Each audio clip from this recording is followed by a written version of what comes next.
The Arkansas Department of Health reports that whooping cough is on the rise. The ADH said that this year is the highest at 469 cases. Cases climbed from last year, which sat at 391.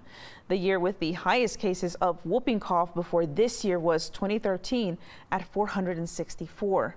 And let's take a look at some of the numbers. People aged between 10 and 19 years had the most cases at 145. The second highest age group was younger than 1 at 93. The ADH reported that 239 women had whooping cough compared to 230 men.